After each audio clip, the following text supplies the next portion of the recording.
Hopefully you can hear me. It looks like I'm sending sound. I'm going to double check my settings before we get going here.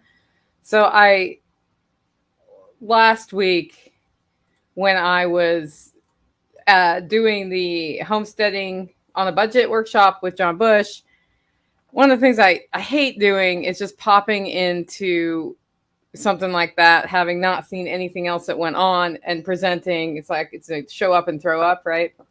And since I had beans to can, I was snapping beans and watching it, and I figured out for the cost of a not so expensive plugin. I mean, you can do this for free too, but I wanted something that was a little bit more stable, that I could beam from my computer to my TV in my living room. So I was watching the Homesteading on a Budget show there, and what's happened ever since then is my audio sometimes tries to get audio from the TV, which is in another room. So that's been kind of fun. So welcome everybody to today's live stream. We are back on our normal schedule of weekly homestead updates, and I had a meeting with Tactical this morning. Got some fun stuff to share with you today. Cheers, by the way. I'm using my Unloose the Goose mug. That's right. Unloose the Goose may not be going anymore, but the spirit's still there. One of the fun things about that podcast was that we were a solutions-based podcast on agorist solutions to big problems, right? And it kind of started with Justin Rhodes saying what would happen if was it Justin Rhodes? I feel like that's the wrong name. Anyway, you guys correct me when you can. What if we got rid of all the rules, all of the things we know about how society works, and just designed the world as it should be in a way that makes sense for people and the environment and thriving? And we had a lot of talks about different problems in society with a solutions-based focus, and the solution is agorism. So after about a year of that, how many times can you be like, yeah, just go do it, go fix it, look at the core problem, just do it? It was Curtis Stone. Thank you, Strong Roots. For some reason, Justin Rhodes is in my brain. Somebody must have talked to me about him. Curtis! And it was a really fun podcast, but after a while, it was like, what else do we have to say? Decentralize all the things, empower the individual, build strong communities, and opt out of the current structure, which is designed to control you so that you are no longer controlled. Done. Agorism is actually pretty simple. When you think about it, it's not like you got to deeply discuss this or that aspect of it. And I think that's why sometimes it's so hard when you're talking to people about it, that they're like, but I don't get it. It's because they're not ready to get it, right? We have to find a way for them to be open to the concept that communities and societies that are empowered by voluntary interactions, by choosing your path forward, by not using force to make people take care of other people, but rather using, the human spirit of I want to help people, which is maybe not there in everybody, but that's okay. Maybe that's a better possible outcome than the current system of throwing people in jail because they didn't pay their TV tax in Britain. Like, how hard is that on the economy? You take a perfectly functional working person who is contributing to society and throw them in jail. Now they're not contributing to society. If they're supporting a family, that family now needs help, right?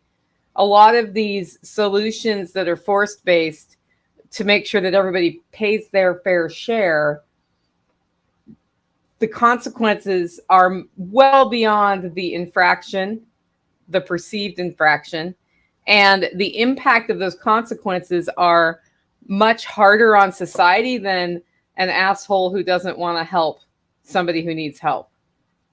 And there are a lot of non-assholes out there who will help. So, yeah. Strong Roots Resources says, it's amazing how much good stuff I want to do, and it doesn't require a bit of coercion. Now, I know you didn't expect me to go off on Unloose the Goose. The reason I did that is there will be a reunion discussion from some of the members of Unloose the Goose at the Self-Reliance Festival. We're doing a reunion panel. I haven't put together all the topics for that. If there are things you want to hear us talk about, shoot those to me, Nicole at livingfreeintennessee.com, and I will try to work them in. And I was just kind of thinking about that as I got my mug. It's going to be kind of a fun time to talk to the gaggle again, more like Unloose the Goose style. We may put it out as a podcast on the Unloose the Goose podcast feed, but that's not what today's show is about. Today's show, by the way, guys, if you're here and you can go, let's work with these algorithms, hit that like button on the video. And if you know somebody who should be listening to this, like, please share this out. What we're going to talk about is going to be a recording of the Living Free in Tennessee podcast. It's an audio podcast that I produce 3 days a week, Monday, Wednesday, Friday at livingfreeintennessee.com, or it's on any podcatcher. Just pop up your phone, look for Living Free in Tennessee. If you see the cowboy hat, that's me. And that's the podcast. So I've started recording them live in the last couple of years. Not all of them, but some of them, because it's kind of fun to see your comments in the comments. That said, after this, we will also have a Q&A session. I will invite Tactical in if he wants to come in. He's been sort of on a tear on some sheep stuff as usual, so it just depends. And his audio is always kind of sucky. So put your first couple words of anything you want addressed or seen by me in all caps, and I will star them and then look at them later. That means I may not address them right as you say it. It's going to be at the end. And so put enough context in there so I know what you're talking about. Sometimes I do work them into the podcast, but not always. I have had requests from the audio podcast listeners to produce another show with just the Q&A. I'm deciding if that's a thing. So if you're hearing this and you think that's a thing, I guess I better say that on the podcast. I'll say that on the podcast. So 5-second pause and then I'm starting a podcast. Ready?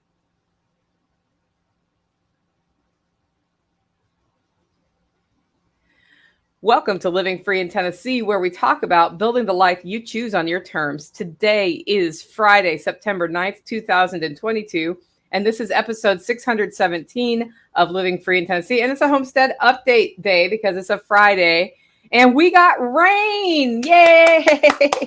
So we got rain and some grass is growing, which is good because we chose this year of not enough rain to be the year to bring sheep to our property. And sheep eat grass. Luckily, I have bought the winter's hay in advance because I figure if there's no rain, there's less hay.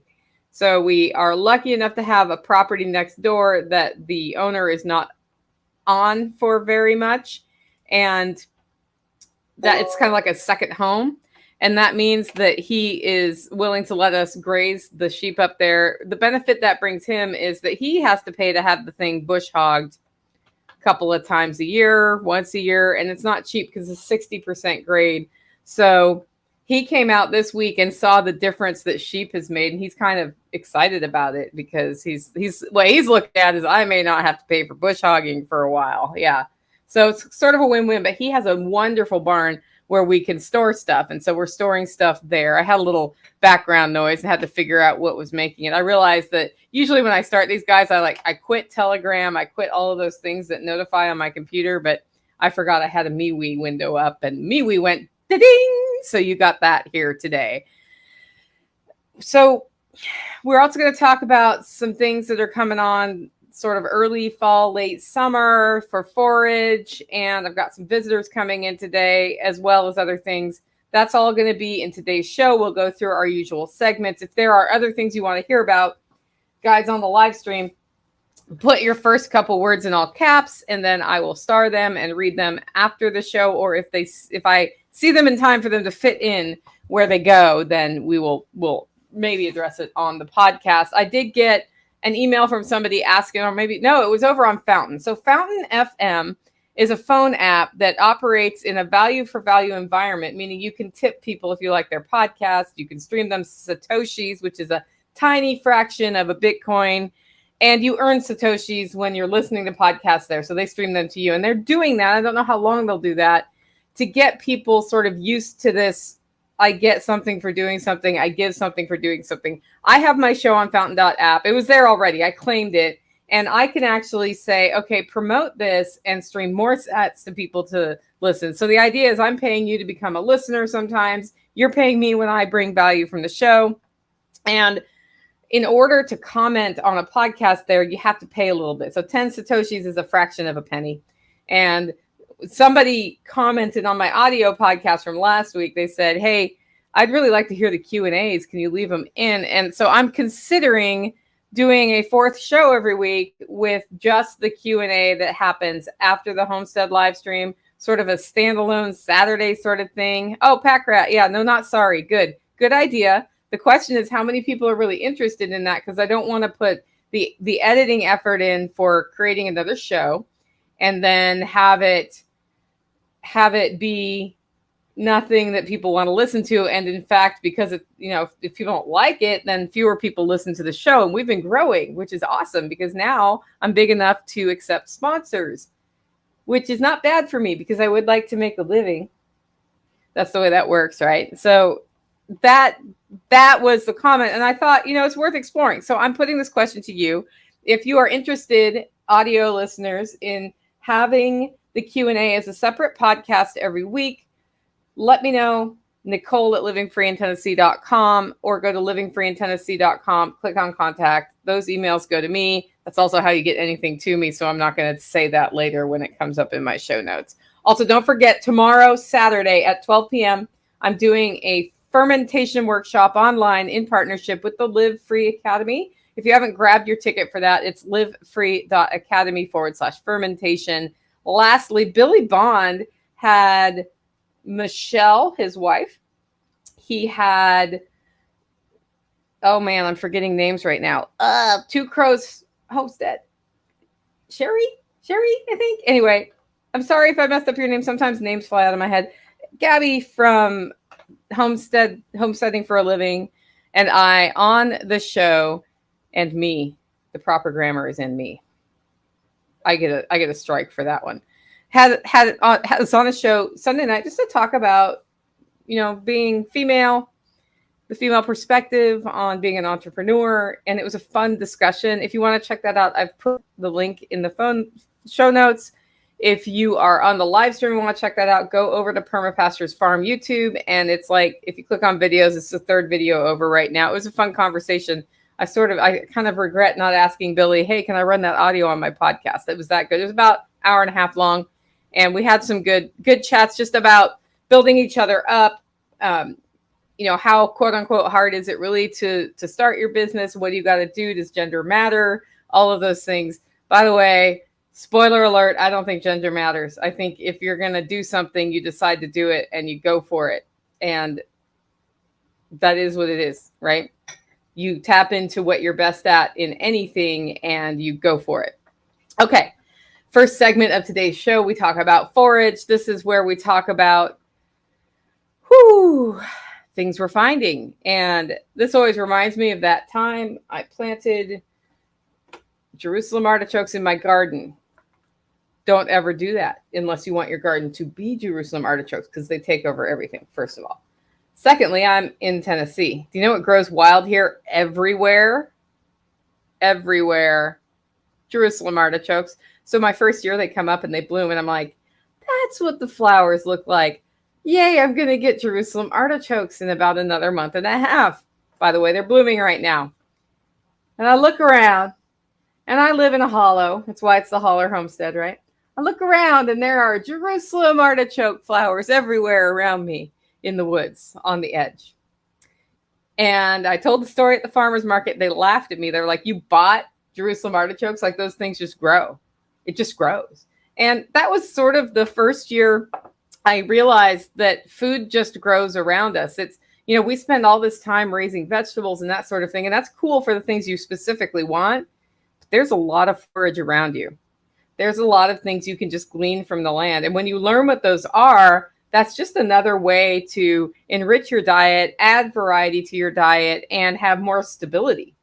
So Jerusalem artichokes are blooming right now. And I'm going to send a picture to Pranav when he does the feature image for today so that you can see what one looks like, the flower. And what you do right now is you look at that, you don't dig them up. So that you eat the root of this plant. It's a tuber. And if you don't cook it, it can cause unfortunate they're called fartichokes. Like, it gives you gas. But when you cook them, the gas kind of cooks out. You can eat them raw. It'll make you fart just like a pot of beans. And I take like that plastic tape stuff if I don't know where the patches are. If there's a new patch I want to check out in the winter, and you tie those to it, because what happens after the first frost is the leaves die back. And then you don't know, was that a Jerusalem artichoke? Was that something else like milkweed? What was that? Black-eyed Susan? What was it? Because it'll be tall, it'll be a stick, can't see what shape the leaves were. Jerusalem artichokes in the ground. So you mark those.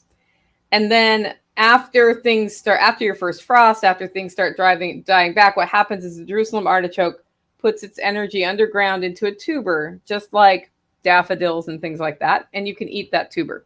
If you dig it now, the tuber is there, but it's hollow. So it's going to fill out, and that's cool. Now, the way they propagate is those tubers expand out. So it's sort of like, what are those iris flowers? You know how irises, you plant one, you have 5,000. Same thing with Jerusalem artichokes. So it's kind of cool if you don't have them around you and you're in Tennessee and you have edge on your property where they like to grow. Find somebody who does. Dig up a couple tubers in the fall from them. Like, ask them if you can have some. Put them in, and eventually they will take over. That's how. Unless you're cutting them back with a weed whacker or something. So those are out. I found a new patch I'm going to mark. I have the ones I planted originally in my upper garden down near Sage's grave. So those I don't need to mark because I know where they are. If you've never seen what the tubers look like, you can see them at the grocery store because they sell them there. But mark some, dig them up later just to see even what the tubers look like. Because the other thing is, if you know kind of here is where they are, you can dig up the tubers and tell which ones are Jerusalem artichoke versus dandelion or something. So those are out. Watercress is still up. It died back for a bit. We got sort of an oven heat wave again for a few days, and the leaves died back, right? And now they're coming back up again. So this kind of time of year here, watercress pushes up and drops back, pushes up and drops back. It'll push up again until the first frost, and then it dies back for the winter and then comes back in early spring. And I always sort of look at these cycles as, okay, so it's time to eat some watercress, right? When Jerusalem artichokes are ready, it's time to boil some of those and eat them. If you're kind of doing these things seasonally, my theory is, it's a theory totally, my opinion, not fact, is we're getting some nutritional value from the things that are in season. There's a reason they're there. There's a reason this year that I grew the crap out of squash in my garden. I don't even really eat that much squash because I tend to try to keep my carb count low because I'm doing the keto thing, right? And squash have more carbs in them than, say, spinach, leaves, right? But I do eat some. I'm not like militant. This is exactly how many carbs I get every day. I have a tendency to accept whole foods and some small amount of squash or potato or whatever in something as acceptable, and it seems to work for me. So this year I got a lot of squash, and squash have a lot of carbs, and carbs are really good to keep your body warm in the winter. And so my last time this happened, we had a pretty cold winter. So I'm kind of thinking, does that mean we have a cold winter? I don't know. It's only happened one other time, and I will know at the end of this winter if that's true or not, right? But I do try to tap into the things that are happening in season and eat them in season, but also things that do really well one year and not really well another year. The year they do well, I try to pay attention to what that might mean too. And, nature is talking to us all the time. It's up to us to figure out what nature is saying. And that's one of the things about being on the homestead that's cool. I mean, as much as we have bad days, it's a lot of work, whatever. You are more in touch with the seasons, with the weather, and with what nature might be trying to tell you. And, we can go into caterpillars and all that other stuff. Don't need to. I got a lot of squash. That might mean this. I always prepare for a hard winter anyway, because I would much rather have too many things, too much firewood than not enough firewood. So that's just my approach to winter. And it is what it is. Mullien is popping up. So mullien is a plant that's pretty good for, like, you can make teas out of it, and the herbalists say it's good for helping with cold symptoms and asthma. And it grows in places where things don't like to grow. So mullien is starting to pop up. Like, you'll see it. It's a 2-year cycle. You'll see it sort of looks like lamb's ear right now in its first year. And then next year it'll put a big stalk up and make seed. And then the plant dies. So we scatter the seed. So I'll grab the seed from those stalks and I scatter it around anywhere I think something doesn't want to grow. And sometimes what happens is a mullien plant comes up. There was a really nice one by Sage's Grave that I think I just dropped seeds there on accident. So that's probably the seeds that just fell out all over my bed. I had somebody send me seeds. I think it was Andy. And I think it was mullien seeds, but it might have been something else. And the thing came open. Yeah. And you know what happens when the thing comes open? Seeds go everywhere. So I was like, these seeds seem important. I wonder what they are. And then I found this envelope. I was like, okay. I was doing a whole bunch of just, I'm rejigging everything in my house. So it's a little chaotic here. And so I was doing paperwork, but it was on my bed for some reason because I needed it out of the way and not on my table. And I was like, okay, I'm going to go through all these papers, and then seed explosion. That's what happened here last night. Kept me up a little later than I expected. The other thing that I should be foraging right now is Jerusalem artichokes. And not Jerusalem artichokes, is mushrooms. And I have not been hiking enough in the woods where I would find, oyster mushrooms should be coming on. I know that chicken of the woods, a couple people have found some of those. I haven't spent time in the woods and I regret that. And it's something I need to change going into the fall, because I'm going to be kind of sad if I get into winter and don't have mushrooms put up. I dry mushrooms for winter storage. I can also freeze dry them, but they're really good in soups and stews in the winter. They also carry vitamin D, and vitamin D is something that's in shorter supply in the winter because the sun isn't hitting you as much and you're more likely to be all covered up, right? So again, back to the cycles. I get more mushrooms in the fall and winter than I do in the summer here. I should be eating mushrooms more in the fall and winter than I should in the summer. Interesting how that works, huh? Cycles are for real. I thought Scramblin' said that. Cycles are a real thing. You should listen to them. Livestock is our next segment.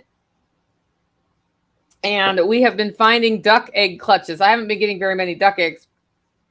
And recently, as we've been, beating back some of the jungle, we've been finding piles of duck eggs. In fact, Carrie pissed off a duck this week and found her clutch, and then my dog ate it, and then she walked around yelling at him, I think, for like half a day because she was setting the eggs. But that is what it is. Sometimes you disturb a duck egg clutch and you don't get the ducklings. Also, my khaki Campbells, it was a khaki Campbell. When they set eggs, they'll bring them up, they'll stay with the ducks for about 2 weeks, and ducklings, and then they just sort of say, okay, you're on your own, and then usually the ducklings die because I free range them.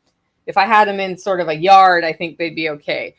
But this means that ducks need to go to jail for a week. And what we do in this case is we've got ducks laying eggs out in the yard instead of sort of where we want them to. And we'll close them in their duck coop plus a yard for about a week. They'll get reoriented on the coop, start laying back in the coop. And then we go on with normal free range ducks. The way we manage our ducks is we let them out in the morning. They wander around. We call them in at night. They stay in the coop at night because at nighttime is when they're most likely to be predated on, although we can have some daytime predators. And that's how I have kept ducks alive here. The guy who owned this property before me had a struggle keeping ducks alive, as I understand it. And I've had some better years than other years, right? I've had some years where a raccoon figures out how to get into the coop, but the coop is pretty shored up. Strong Root Resources says, I'm pretty sure that duck put my name on a hit list. Yep, that is totally true.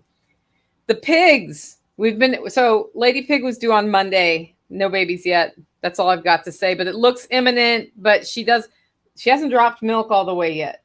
And she last time she gave birth, she ran around the day before building a nest like frantically. So when I see her doing that, then I know to keep an eye out for piglets. The girl sheep rotating through my property really fast. We have them over here to give birth. Nobody looks like they want to. We keep looking at their udders going, nope, not time yet. Nope, not time yet. So we're either going to walk out there and there are random sheep, like little baby lambs out there, or we will know in advance. Since this is our first time with sheep, we have no idea how the process works until it happens one time. The males, the rams, are all over at the next door property with the livestock guardian dogs. And they've been really testing the fence. They're kind of doing this thing where there's plenty of pasture available, but the other pasture always looks better. So they've been testing the fence a lot. However, the good thing is, because they were over there, they've always gone to the barn at night, out to eat in the day, barn at night. And the thing about sheep is they do this sort of wave of eating right at dusk that gets messed up when you put them in the barns because you feed them hay. And so we want them to fatten up as much as possible because we'd like to process some of them. And now that they're out on pasture, they get that wave, which is good, but they're staying out at pasture at night and have a different kind of shelter there. So they had to get reused to that again. So anytime you change anything with your animals, it takes them a little while to acclimate. So they're acclimated now. The dogs are acclimated with the sheep.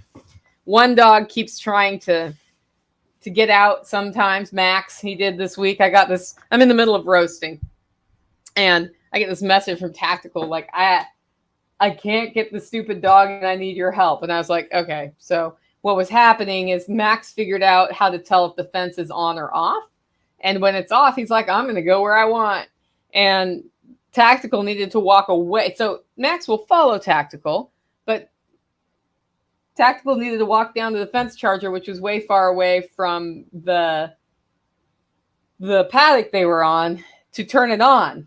And he needed it off for Max to get over the fence, so Max would go over the fence. Right? So I went over there and I held Max inside the paddock while Tactical turned the fence back on. So Max is a little more oriented on Tactical than I'd like, but rather than the sheep. But he also seems to be the one who alerts first. So I don't know. Time will tell. If we have problems with our sheep getting attacked, we will know that we screwed up the livestock guardian dogs.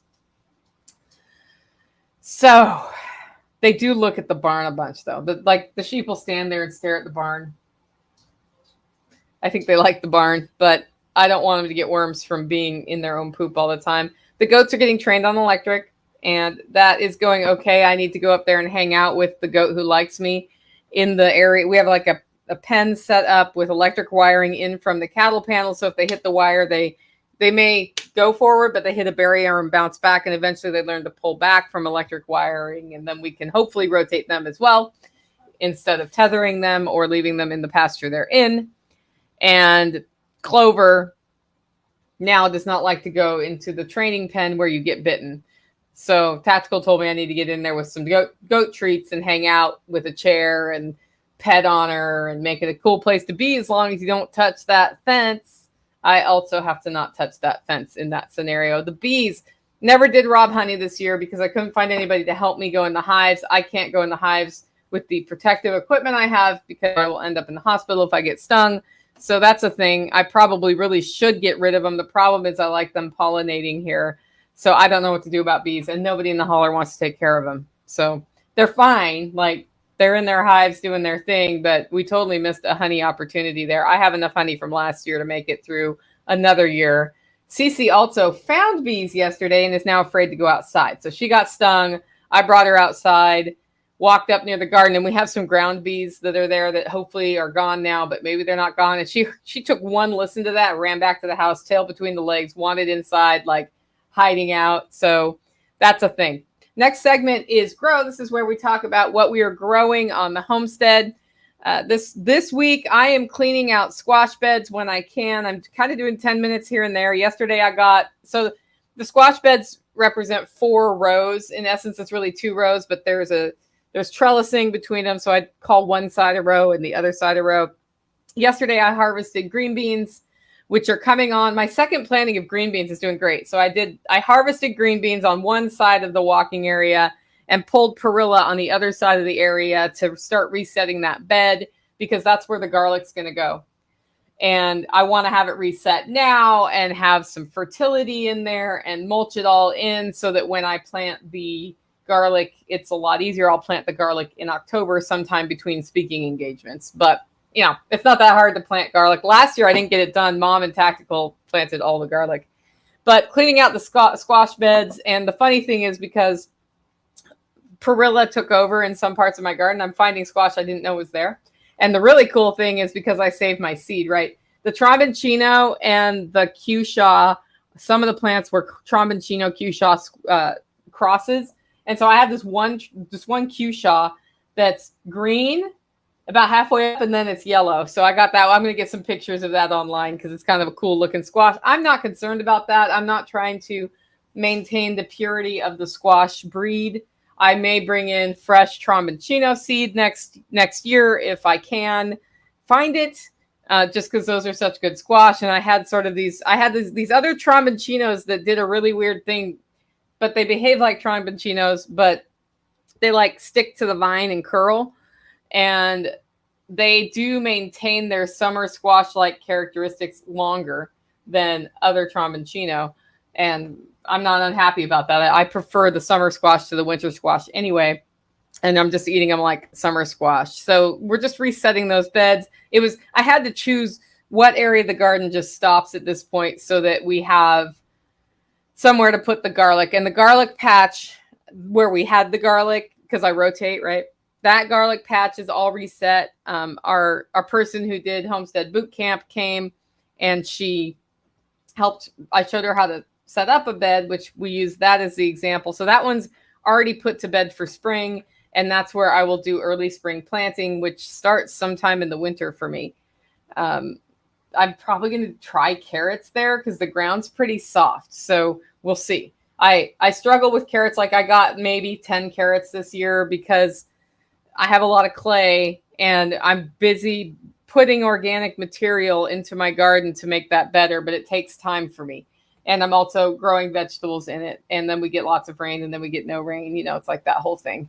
Peppers are coming on. I thought I was not going to get any peppers, and peppers are about a month late for me, but I'm starting to get a lot of jalapenos and then a whole bunch of other peppers that are here that my friend Carly gave me plants for that I don't know what they are. So I pick one and I have to taste it to see if it's hot or not. Remember that website, hotornot.com, where like they put a picture up and you're like, is this person hot or not? Yeah, anyway, I'm playing that game with peppers, not people. The third bean planting is kind of meh. I've got Dragon's Tongue coming up. I'm going to have 5 or 6 plants in the whole row.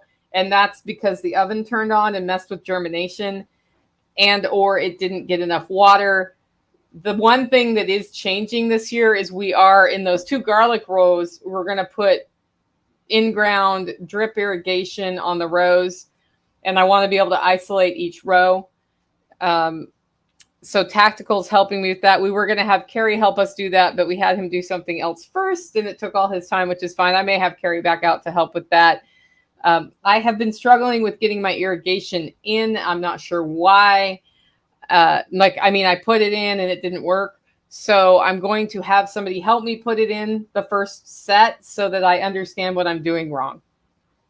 That's what you do when you have struggles, guys. You find somebody else to help you, and then you know what to do from there. Last night, I was sitting outside, and so my tomato wall has been doing well, but a lot of caterpillar damage to the tomatoes, which then it becomes a duck tomato when it has bites out of it.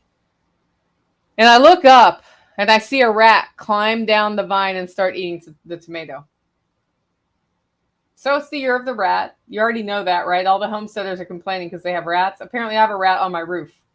And it climbed down the stupid tomato. So it's not caterpillar damage. I've been looking for caterpillars at night with black lights. Like I cannot find the caterpillars. And boom, there's a rat. I'm like, that little bugger's eating my tomatoes. That's why I've been having trouble, right? So that rat gotta die. And the funny thing is, I could not figure out why Tactical's dog keeps barking at weird times. I go outside. She was seeing the rat. And she was barking at the rat, and she was very concerned about the rat. So that's the thing. I got a picture of it. It was kind of fun. I was like, well, I mean, it looks really cute, like eating my tomato, like a little chipmunk, but it's got to go. I don't want rats around here. So we're dealing that. We're baiting them. We have a kind of bait that once a rat eats it and dies, if a cat or a dog eats it, it does not pass the poison on to the dog. So we have a trap up in my gutter where the stupid bugger lives. And I have to remember before the next rain that needs to come out, or else it's going to make a huge mess. So we'll be checking that daily. And hopefully we catch the little bugger and he stops eating my tomatoes, or she. I don't know what it is. Basil exploding everywhere, and harvesting that. Going to dry it, going to freeze dry it. Freeze-dried basil is my favorite way to do it. If I run out of freezer space, though, I will just dry it. And that is a thing. Like, my freezers are still pretty stuffed full, although I have one freezer not plugged in. So I have 3 full freezers right now of meat. And some of that meat is half the cow that I split with my friend Carly. She hasn't eaten as much beef this year. She did. I think it's because her husband's been on, in and out. And I don't know what they're eating, but they're not eating the beef. And we've gotten through all our steaks and most of the ground. And now I'm on to roasts, and I have a lot of brisket. So I need to pull some brisket. I actually should just pull some brisket out this weekend and smoke the craps out of that, and everybody will be happy. So yeah, Pack Rat says they're having that too. Field mice and rats all over. This year has been big I've never had an issue like this. And I thought it was because we brought hay in and they came in on the hay. Nope. Then I talked to every other homesteader in the entire state. They're like, what do we do about the mice? And I'm like, well, feed them to your cats and dogs, I guess. I don't know. I mean, what do? You try to keep them from getting into your stuff as best you can. And there's a loss factor there when you have rodents, right? And so that means you need to grow even more, and you do not want to be exposed to their poo or their spit. So I'm actually glad that I wasn't just cutting off the parts that were chewed on by caterpillars of the tomatoes, because it turned out it was not a caterpillar, and I've just been throwing them to the ducks. So I am turning my other half of the tomato that the stupid rats eats into duck eggs. Scramblin' says rats are eating my aquaponics figs. I don't have any figs. I'm jealous. That's all I got to say about that. Next segment is Holler Neighbors and Community. This is where we talk about what's happening from the community. And the first one is full confession here. I don't do everything by myself on my homestead. Tactical and I don't do everything by ourselves on the homestead. Tactical Nighthawk and I don't do everything by ourselves on the homestead. My Hillside Garden, which you all know is my one priority to have taken care of, right? That was starting to get out of control. And why it's getting out of control is it started with grass seed being sprayed on it by somebody who I did pay to mow the lawn. And that's okay. He didn't realize it, but when it was like literally the first time, he just happened to be aimed that direction, and it was like seed head city. So I've been struggling with keeping up on the grass and the weeds. And so the aquaponics system we were supposed to put in right behind my bedroom window never went in. Once the sheep came, it was like all sheep all the time. And that's the way it should have been. The sheep are the most important thing on the no-kill list. And that means they get priority over everything else. Well, that means I ended up with the usual Tennessee weeds that are 3 feet taller than I am on where the aquaponics was going to go, because we didn't get the weed cloth down. So we didn't have anything there. And the only thing that had happened is Tactical had sort of leveled out some areas where the aquaponic beds are going to be, and we have the pond dug, but not lined. Whew. And now it's September, and this winter it'll probably rain. And we want that pond to have water in it before the rains come, because we do not want the walls caving. It's like the hydro pressure back out. Do I worry about it freezing? Not as long as I'm not circulating it, right? That's okay. So I thought, hey, when I walk out my front door and I look at the Hillside Garden and there's grass growing up and everything and weeds growing up and everything, it does not make me happy. And so I'll spend, half an hour a week about weeding that. That's not working. And we're going to have to whack down those weeds anyway. And third, I need the squash beds reset. So if I have somebody else to help with this and they run out of time, we can do that. So I reached out to Carrie, and I carry from Strong Roots Resources, and I'm like, what's your day rate? He told me his day rate. And I was like, hey, can you, and he was thinking I wanted a weekend day because I need to take the roof off of the prepper pantry and put it all back on. And I need like 3 people working on that all on the same day. And one of the people is a weekend person because he has a day job. So he gave me all his weekends that he could come out. I was like, how about a weekday? And he gave me a weekday. And he came out this week and spent 8 hours toiling on Hillside Garden. It looks so much better. I walk out my door and it looks the way it's supposed to. I was like, this mint I'm trying to foster in the cracks, and clover's okay in the cracks and of the rocks because there's a rock stack. And I don't even mind plantain in the cracks. What I don't want in the cracks is this horrible vine. I don't want these tall things, and I don't want grass. And he spent all day, he had to hand weed part of it, and then he bushwhacked the other side. He threw a bunch of stuff in for the goats to eat, and it looks way better. He put the weed barrier down. We need more weed barrier, so I'm going to get some more of that down. I think Tactical, because the sheep are getting easier now, Tactical is going to spend some time actually getting that set up all the way with the beds. We're not going to run water to the beds at this point until next spring when it's probably not going to freeze, but we may run the plumbing for it. I don't know. And I can get cedar wood chips in to go on top of the weed cloth, which is what I think I want to put over there. I'm like, I could put sand there and then it feels good on my feet. So if anybody has an opinion, Alan, about that, Alan, cedar chips or sand, it's not really about money so much as if I put sand down, am I going to have a lot of stuff growing in there that pisses me off? It's all about if it's going to piss me off. Sand is harder to spread, but it would feel better on the feet. And I have a tendency to wander around this place barefoot. I don't know. That's just things that I'm thinking about. So it was totally worth it. It was worth paying Carrie to help. And I'm saying that because those of you who have homesteads and you're homesteading on a budget and you're like, but it's getting away from me. Sometimes it is actually better to boost it with a little cash if you have some, or a trade if you can do that, because it gets you to a benchmark. For me, it was a peace of mind benchmark. Plus, I have some herbs up on that hillside that I want to take over annually. The strawberries are doing great, by the way. They're becoming ground cover. Once that's there, it's less likely I'm going to have so much of the weed nightmare that I had this year, because the light won't get through the strawberries, and then we have less problem.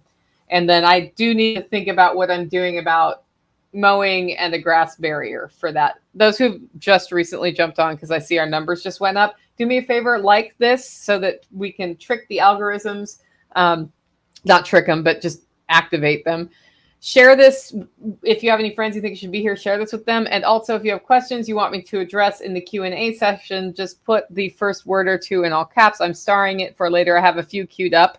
And we are getting towards the end of the podcast. So people who are interested in Q&A, I have sent a link to Tactical to see if he wants to join. We're getting towards the end. So any other questions about any topic, start getting them in, and we'll go through those after the podcast recording.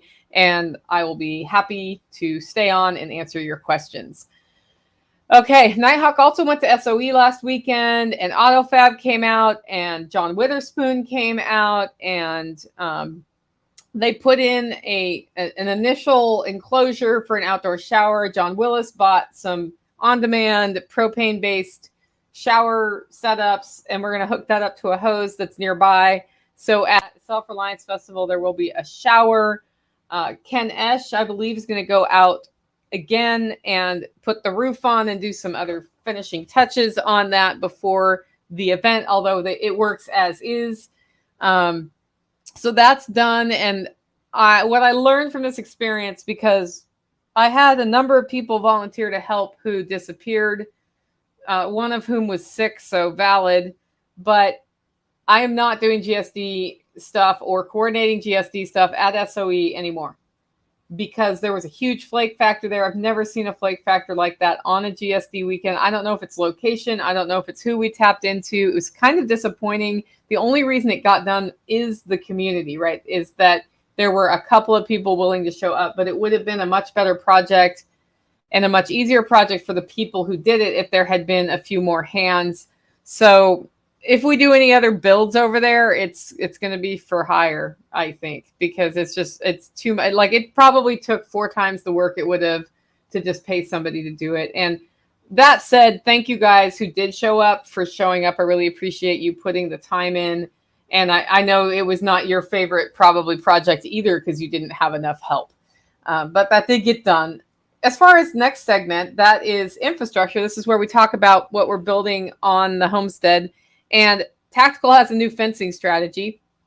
And it starts, he has 4 reels, and we're doing 2 strands of wire. And he takes 1 reel and has them go to this corner, I think. I'm going to explain this wrong. He's going to watch me explain it wrong.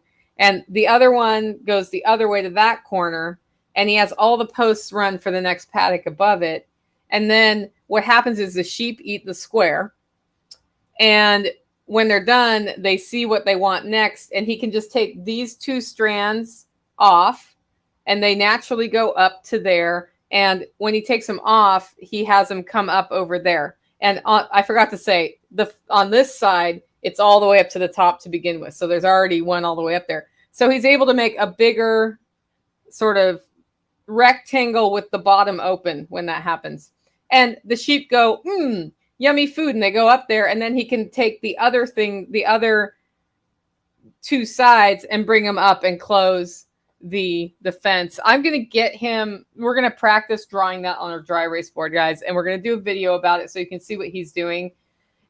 Part of what has taken time with the sheep, besides the fact we're just like bushwhacking uncharted territory on a very steep hill, and that's hard, is figuring out how many posts, how many reels, what to set up in advance, how to run the things. And when, he's experimented with a number of different things and come up with this. It may not be the end all be all long term, but it will end up, it's working for now. And we wanted to share that with anybody who's thinking about doing rotation, so they have something visual to look at. As I said, I'm going to get him, rather than, drawing. I guess the audio podcast is like, what did she just say? Right. There's going to be a video about this. It's not something that you can explain in words as well as just draw the thing. The Hillside aquaponics system is back in process. I'm excited about that. I hope to have it up by next spring so that we can be growing vegetables up on the hillside as well as the aquaponics out here. I may, and then after I know that one's working well on the hillside, I may take this one out and find somebody who can pour cement under Taj Mahal, a cement slab. Jason Sparks, you're totally on my list to talk to about that, because it would be really nice. What's happened over the year, not surprisingly, is all the grass died off under Taj Mahal because it didn't get any rain. I'm not watering it, and it's dusty under there, and that's fine. That, it's actually better than having things I have to mow right there.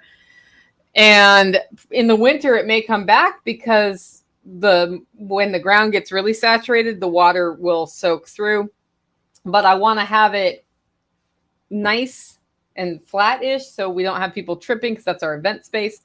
And I want to make sure that it's easier to keep clean, because right now we're tracking that dirt in my house. So I think if we have more of a cleaner zone without a bunch of dirt, that will help. People's dirt will come off people's feet on the slab, and then less will come into my house. Even though we take our shoes off, we still get a ton of dirt in the house. That's the thing about country living, man.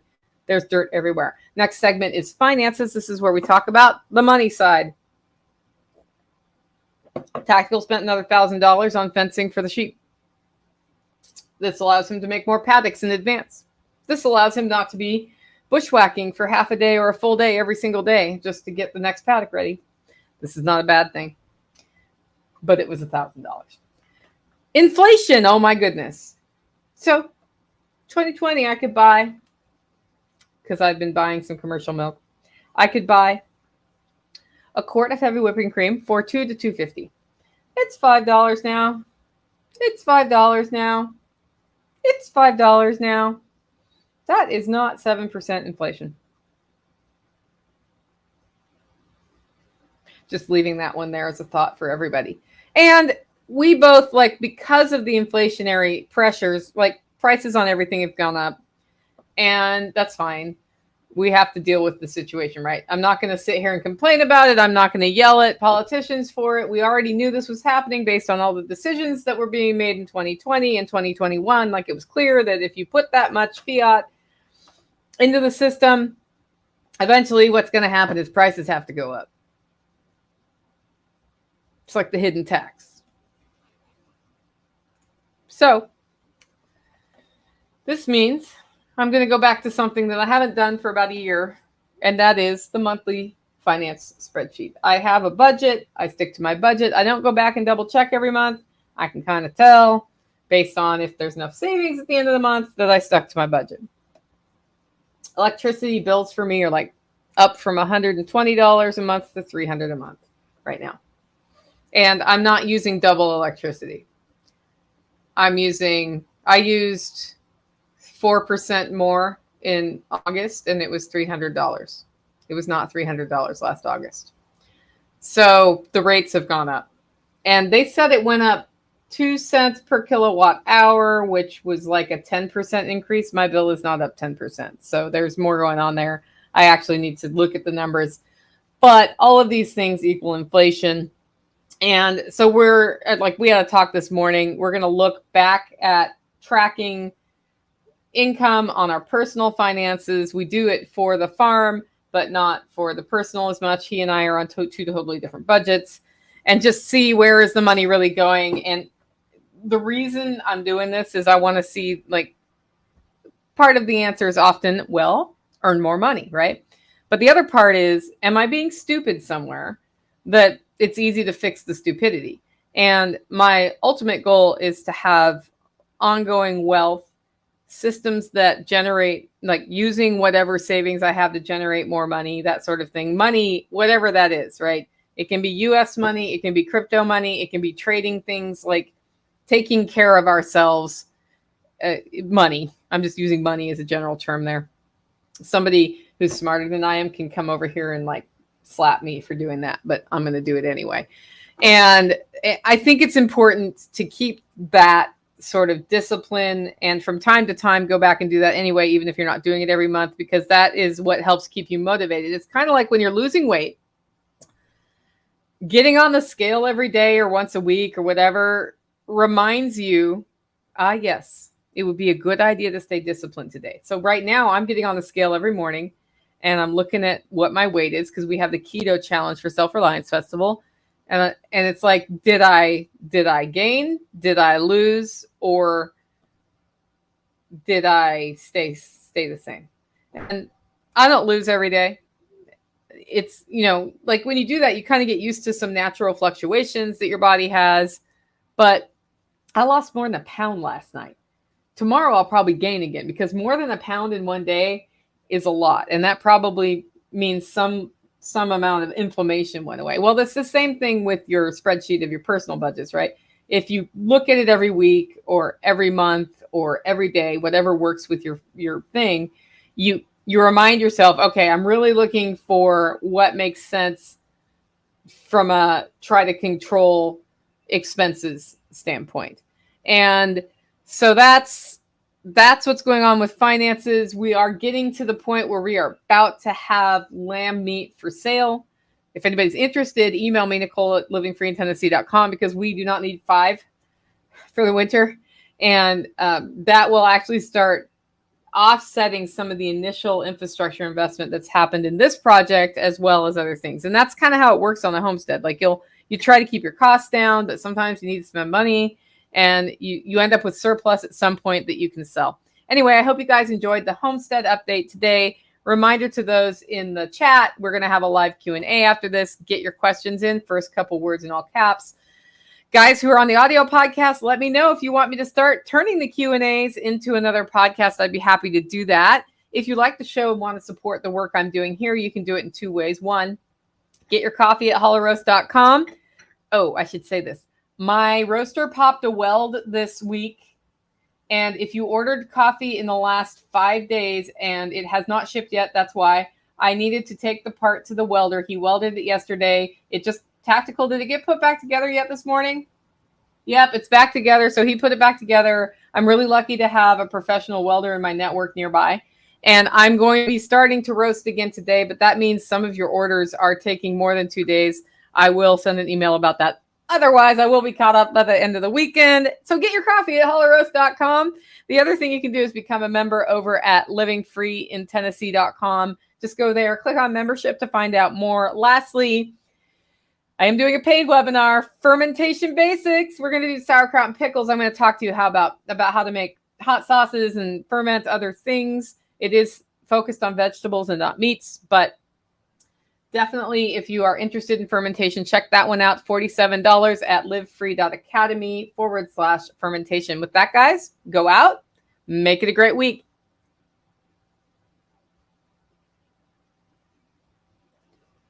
Okay, I'm going to bring Tactical on. We're going to hope his audio isn't completely hazed. He is muted at this time. Tactical, say hello. Unmute. Hi. Okay, you guys hear that? You guys hear that high pitched squealing he has? Crickets? Yeah, that's crickets. Are you on your phone, or are you using a Bluetooth headset? What are you using? No, I have not been able to get any other headset, mic, anything to work on my phone with StreamYard. Okay. That means you need to use your computer with StreamYard. I'll try that next time. Okay. Okay, I got some questions coming. Guys on the live chat, feel free to ask other questions. Literally, you can ask anything. Because he has his phone, he probably can walk around as long as the internet. So first we have Claiming Liberty saying butter is also up 100%. Yeah, so butter went to $5, and I used to spend $2 on butter. I just used to get the unsalted butter at Aldi. It's up to $5. So it's more than 100%. Also, Claiming Liberty, Scramblin' was asking about the specific brand of rat poison that does not pass on to your animals in the comments, and nobody answered him, and I don't know the brand, but I got that recommendation from you and your husband. So if you're able to, can you write what it is or put a link in the show notes, or if your husband's available, ask him to, because I think that would really help Scramblin' do that. Yeah, anyway, what do you guys want to see? It looks like Tactical's on the move. Oh, he's in his house. Wait, you're not in your house. You're in the shed. Oh, he's getting the rat poison. I'm like, I can't see it. Read it. This is their recommendation. Hopefully you can see that. It's Tomcat. made by Tomcat, I guess, Montomat, however you say that, Motomco. And this one with the Roma volume. Yeah, whatever. There's two different versions. This is supposed to be the one that won't kill your pet. But Jack Spirko also did the math and said that the normal version of this stuff, the amount that a rat would consume is not enough to hurt your pet. So you should be fine using either or, but that one is specifically made so that it's not supposed to hurt your pet no possible way. Okay. Cool. So read the container, guys, is the deal. We got one here from Josie. I heard shiitakes make a lot more vitamin D if you dry them, gills up in the sun. I wonder if wild mushrooms do that. I hadn't heard that, but that's a really good question. And anybody know the answer to that question? We in Tennessee understand cicadas and crickets. Yeah, I know. Well, I actually really like that sound. I find it calming. And the one, at nighttime, I sleep with an air conditioner on in my room during hot season. And it kind of cuts out the cricket noise, but at the same time, it's not 4,000 degrees in my bedroom. So it's a trade-off. But I kind of look forward to fall where it's dropping down at night, and I don't necessarily have to have the Pack Rat says Tomcat baked chunks. I don't have to have the AC on, and I can start hearing the crickets again. So next question. So anybody know about the shiitakes and drying in the sun gills up for more vitamin D? I mean, it wouldn't be that hard for me to do that with oyster mushrooms when we get them when it's sunny. but that's kind of a cool thing. Josie also asks, have you tried fermenting Jerusalem artichokes? They're one of the foods that are good for feeding healthy gut microbes. I haven't fermented them, but I'll totally try that. I'm doing the fermentation class. You can ferment basically anything. And the only question that comes up is, does it taste good or not? Does it have a good mouthfeel or not? But the cool thing about lacto fermentation is it's a great way to augment your gut biome. Your gut biome. That was a good one. It's a great way to get the flora and fauna of your digestive system back in shape. And by which I mean, we in the commercial food system, we have gone to a very sterile environment, and all of the things that we're buying in cans and jars off the shelf are sterile. They have preservatives in it. That's so they stay shelf stable. That's a really good way to keep from starving, by the way, is being able to store these things. However, there's nothing living in that. Our water has nothing living in it. We're not drinking raw milk, so that has nothing living in it. Our cheese is still alive, thank God, right? And beer is still alive in many cases, but not all cases. Actually, maybe not many cases. The microbrews have a tendency to still be alive, right? So we're not getting as much of that stuff in just the normal food environment. And that's because we're not eating ferments as an everyday thing. And that's why, like the advent of kombucha and all these other things. So it's kind of a health thing. I do know, like Dr. Berry says, if you just go meat only, your gut biome will fix itself. I have no reason to disbelieve the man. He knows what he's talking about. I know that I feel better when I eat fermented beets, which I do fermented beet juice in the form of kvass. That's in part because of some autoimmune systems I have. Like the fermented beet really helps with that. And if I get a little bit of sauerkraut or something else fermented over time. So anyway, I've never fermented Jerusalem artichokes, but I'm sure it'll work, and I bet it would be delicious. And the fermentation process rips out the sugars. So from a keto eating standpoint, you're actually reducing the carb count of what you're eating. It's just really funny. Like kombucha, which is sugary tea fermented, right, with a mother. If you look at the carb count on commercial kombucha, there's some carbs, but not a lot. And there's not a lot of alcohol in it. And that's because they did their magic. They ate the sugars and they pooped out the beneficial bacteria for our guts. So yeah, I would totally be all about that. I actually haven't really gotten into kefir yet, but a lot of people swear by kefir as well. And then Andrea Snow says, thanks for the advice on my goats that I asked you about on Wednesday. It helped so much. I'm glad. I don't even remember what the advice was.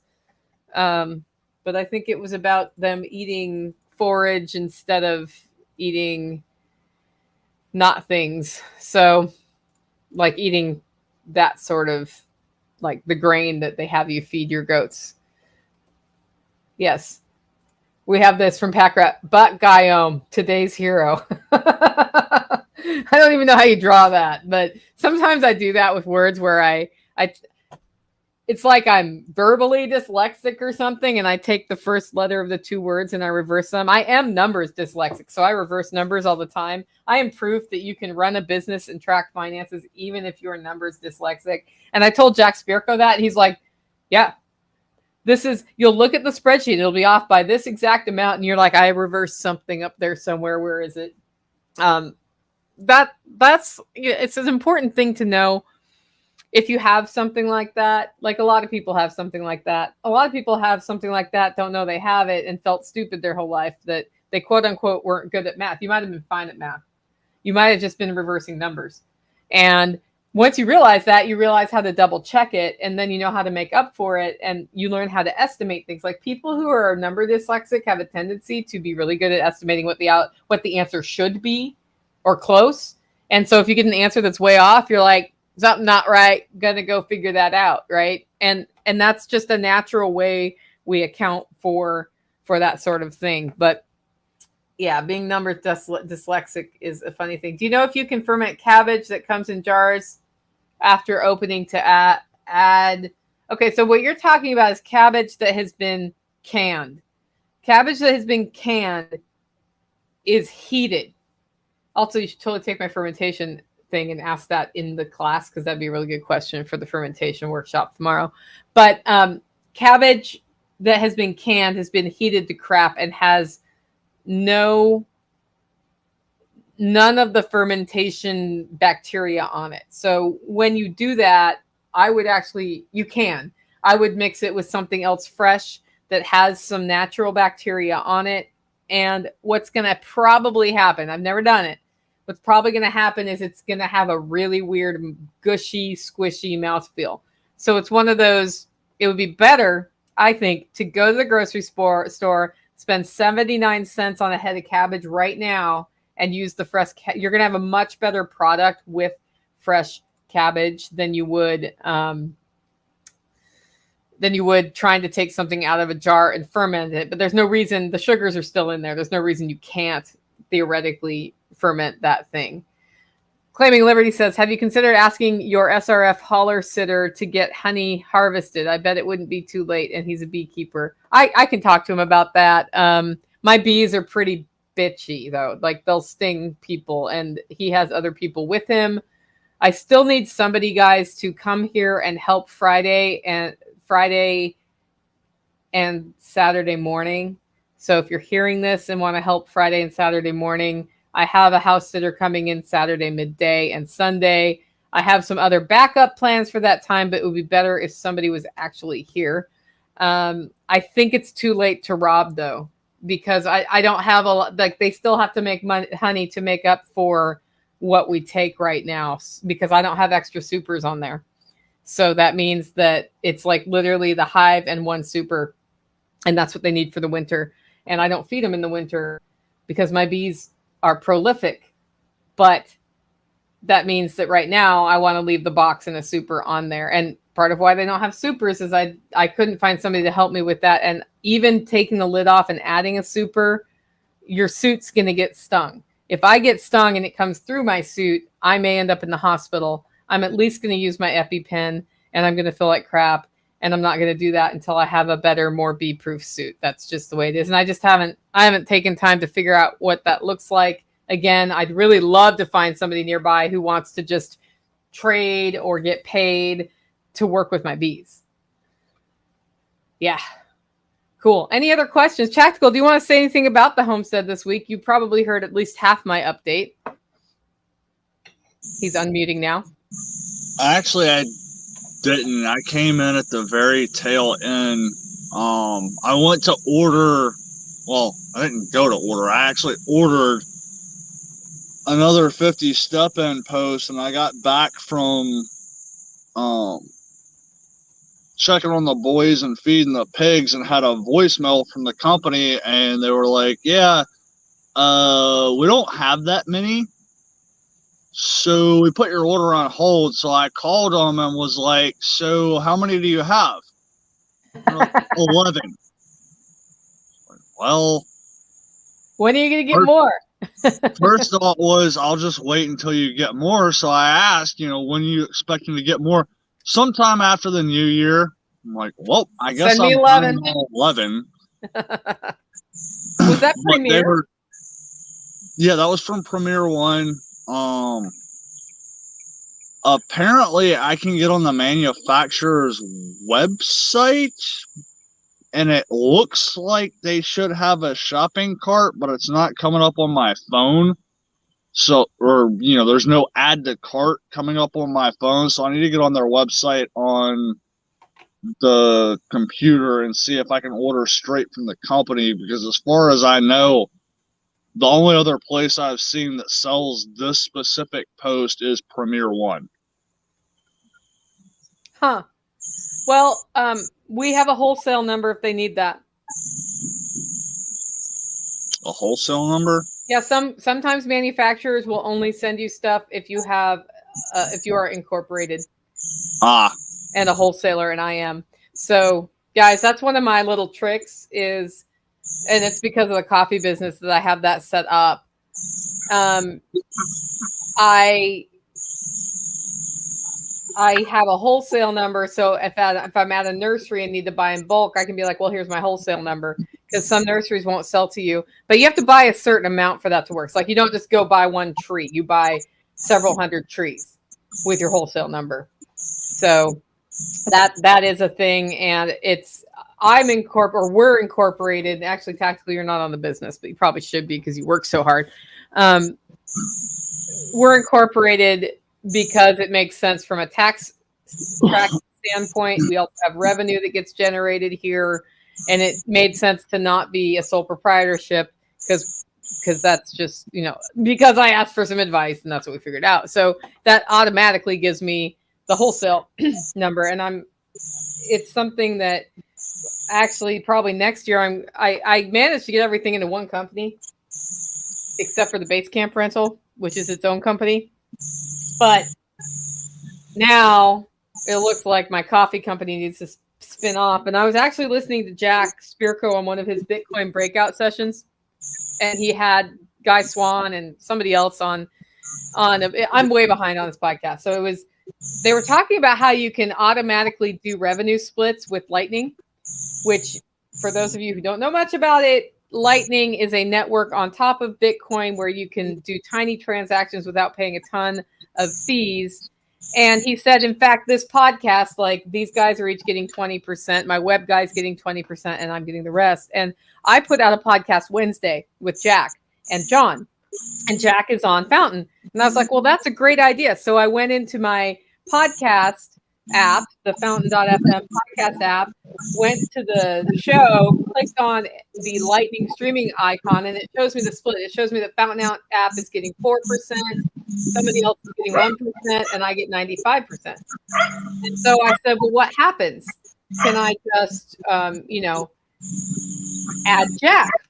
So I hit splits.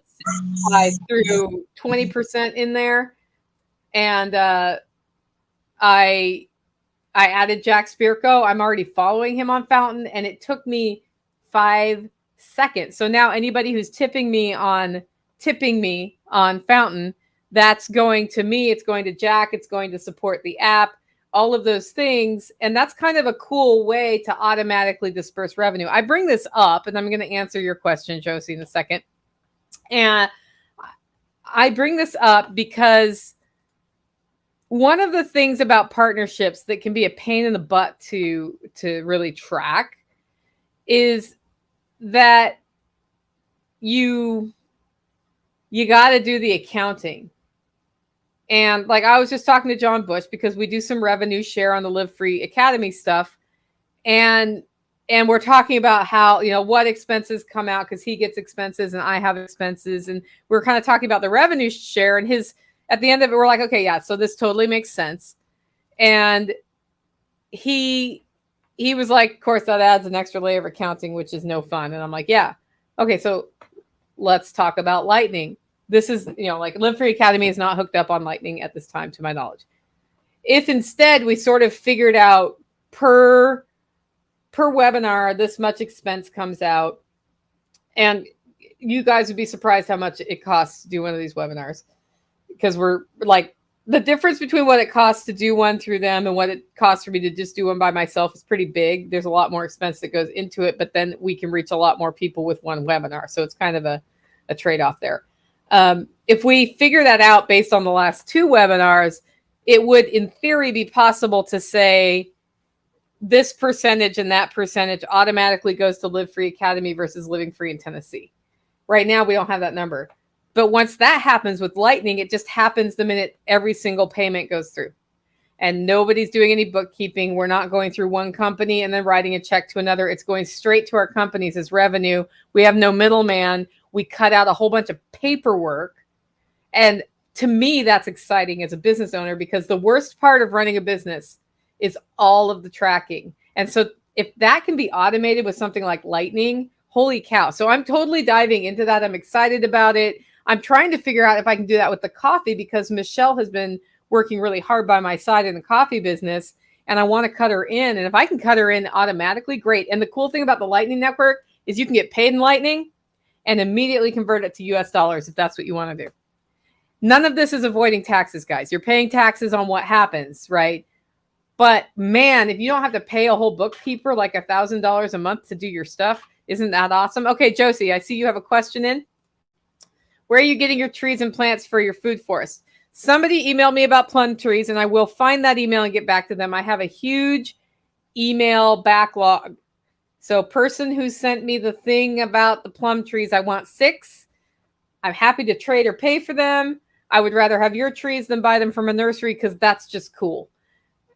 Josie, where I'm looking right now is there's one of my listeners gave me a suggestion. I'm not going to say her name, but she said Mangrum Nursery in McMinnville, Tennessee, which isn't far from me. So I'm going to call them and see what they have. And then also Hidden Springs Nursery in Cookeville, which I've never been to, but they have a lot of permaculture-friendly plants. Jack Spirko is ordered from there. I'm going to give them a call and see if I can come up because I need like 6 plum, 6 peach, the 6 cherry I want from my friend Andy. Because a specific variety. I would like some various fodder trees. I have 2 poplar out here that we're just volunteering that we're going to put in pots and hope they stay alive. I would like different bushes of different kinds. So like I have wineberries that are going in. I have thornless blackberry. Those are going to come from here probably unless somebody has some ready to go. Then I'll buy them.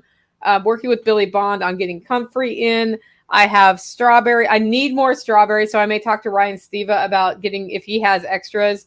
I got extras from him for my Hillside Garden. They're doing great, but I prefer not to pull off of those because I want them to coat the ground. Thornless blackberry, I already said. I have a couple of other like goji. I think I have goji. I have 4 little teeny goji starts I got from Jack Spirko, and that is what I'm looking for. I would like 2 crabapple trees. I don't want any apple trees. I'm going to put hybrid white mulberry in there. I think it's hybrid, but it's the one Nick recommends. Don't know where I'm getting that. I have one right now. If I have one, I can spread them out. So we may not do all the final planting of all the trees in there. Some of them are going to have placeholders. Like the cherries won't be ready till later in the fall when they're dormant, and then we'll transplant them in. But we'll get it ready. We'll show you how the planting works for all of that. And then come spring, I'm probably going to go through and do a wave of different herbs that I start from seeds. So the thing about a food forest is you put it in and then you can still add stuff. You don't have to do it all at one time. And doing it at this time of year, sometimes I may or may not have the plants I need. So I'm going to see what Hidden Spring Nursery has. I may try to get 6 apricots too. I'm listing all of those because if somebody's listening and has some, I'm totally down for that. I do want to get figs in there as well. We have 1 living fig in the hollow right now over at base camp, and we're going to mulch the crap out of that. I took cuttings off John Willis's a little late for the year. It looked like they were going to root, and then they didn't root. So I'm going to keep trying to take cuttings off his plants too because he has a fig hedge. It's amazing. So does the knitter you have coming to Self-Reliance Festival have a website or a page from Andrea? No, but that's Mama Sauce. That's my mom. So she does not have a web page. Not if you're looking for like resources, you can ask her at Self-Reliance Festival. She has done knitting demos for the last 2 Self-Reliance Festivals and taught a number of people how to knit, which is pretty cool. We do have both a weaver and a spinner. And I looked on the website and I didn't see the spinner listed, but last night when I was going through the Q&A that we're doing on the Self-Reliance Festival YouTube channel now every Thursday at 7, it may have been on the all-day demos. I was like, we were half an hour in. I'm still listing what's happening at Self-Reliance Festival. And I sort of started skipping over things because there's so much going on. If you go to Self-Reliance Festival, you're going to miss stuff. You're going to miss stuff. And that is what it is. So any other questions, guys? Tactical, anything else you want to share with us about homestead living? Dogs are letting out after something again. No. I'm getting ready after I get off of here. I'm going to go move the tarp for the girls so that they kind of start to center around an area where I want them to eat more. And I don't know what's out there, but the dogs are of the opinion that it needs to die. Yeah, we better make sure the livestock guardians haven't gotten out. Yeah, I don't think so. Wrong direction. But yeah, they're barking up the ridge. Yeah. Well, it might be coyotes. Possible. But anyway, yeah. Bobcats, coyotes, cougars, all of those things. We don't have bears yet, but there has been a bear near us one time. Could be a two-legged rat.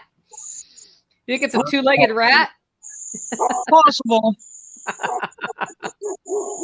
So K-Bonk says, I'm getting newbies to use Lightning, and it might be the gateway to crypto. Yeah, so I have the Food Forest installation workshop that happens here at the end of October, which is also my 50th birthday celebration. That's October 28th and 29th. If you want tickets, livingfreeintennessee.com. That one, I'm going to have Nick on. He's going to talk about the various segments of what we're covering in that. That one, I actually put out at one price US dollars and a lower price at Bitcoin, and offered anybody who wants to pay with Bitcoin, I will take the time to walk you through it, which takes a couple days. When you're setting up Bitcoin for the first time, it can take a couple days to transfer the US dollars to the Bitcoin wallet and then pay me. And that's okay.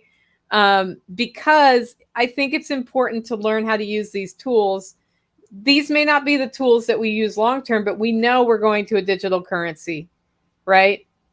And we know that whether or not you like it, whether or not you like how controls can be enacted on the people through digital currency, through a centralized digital currency, these tools exist, and it's worthwhile to learn how to use them, even on a surface level, so that you're not left behind. It's kind of like when I was growing up, computers came to be, and then email and text messages and cell phones. And my grandma, who was quite a bit older than I was, never learned how to use a computer.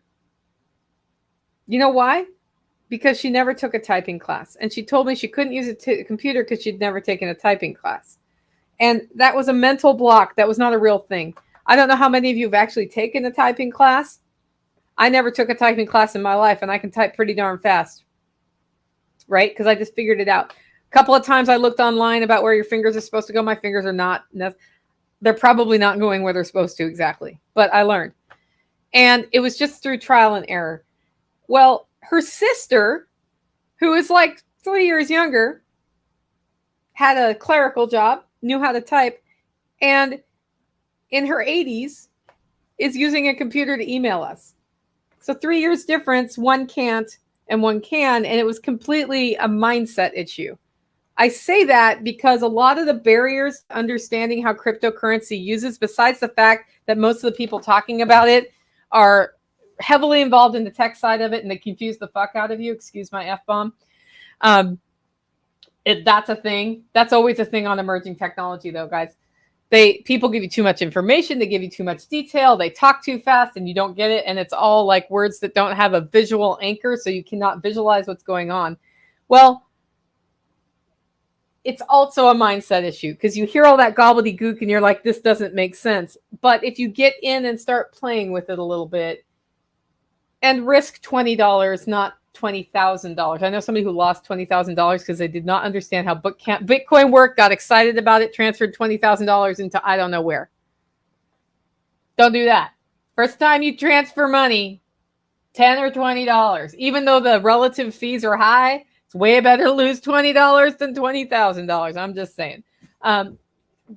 You'll get over the fear of something new. And it's very natural to have a fear of something new.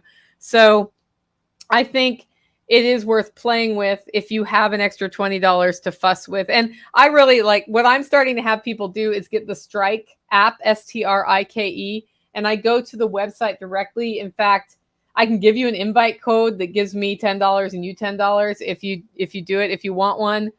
Jack Spirko has one too. A lot of people you listen to will have these. And that takes a lot of the confusion of Bitcoin away, but you don't want to leave a bunch of money on it. And it has limits. You can only do so much per day or so much per week, and that is what it is. Strike is on the Lightning Network. Lightning is like the cash of digital currency, where you do a little bit here or there. It's your pocket money. You're not going to store it on there, but that really helps people get the first round done. And then once they start understanding how wallets and addresses and transfers work, it's a lot easier to go to the next layer, which are, you know, non-custodial wallets, where you control your keys and you have them, and you have them backed up in multiple ways in multiple places, so that if a bomb hits your house, you can still get to your cryptocurrency. That's where you put your savings account. Anyway, I didn't expect to be talking about cryptocurrency today. I guess I was just kind of thinking about Fountainfm this morning, and I was really excited that I was able to split tips with Jack Spirko in like 5 seconds using it. I mean, he probably doesn't even know it happened, but he's going to be like, why am I suddenly getting these payments? You know, he won't be sad about it because he doesn't hate money. Anyway, I don't see any other questions up. I went on a long tangent in case there was one I missed. Last time I did this, I had one come in right after I hit cancel. I was like, oh, I'm going to have to do it. Margaret Oliver wants the link. Margaret, can you email me? Because my phone's in the other room, and that's where the link is. It rang 4 times while I was recording. That's probably because I have people coming to film. We've got Imanee coming here from Haven Fable, which is a YouTube channel. They also do Hempcrete. They've done some really cool stuff. They're stopping by because they're dropping by and shooting a little video because they're going to be talking at Self-Reliance Festival. So they were like, hey, let's do a video and then we'll promote Self-Reliance Festival. I'm like, great, this place is a mess, but come on by. This is how I live. Anyway, Josie says if I did a workshop on the crypto stuff, she'd take it. There are a lot of good workshops out there. So I'll think about putting together resources. I'm not sure I need to do the workshops. Some people have already done good workshops. I did a really good overview of Bitcoin with Kurt Duggar once. It's been years though, so it might be time to talk about cryptocurrency again. I actually showed people how to set up a Jax wallet live on the internet once with the film going. Don't set up Jax now though, because they haven't kept their stuff up to date, right? I'm using other wallets now. Anyway, thanks for joining everybody. We'll see you next week.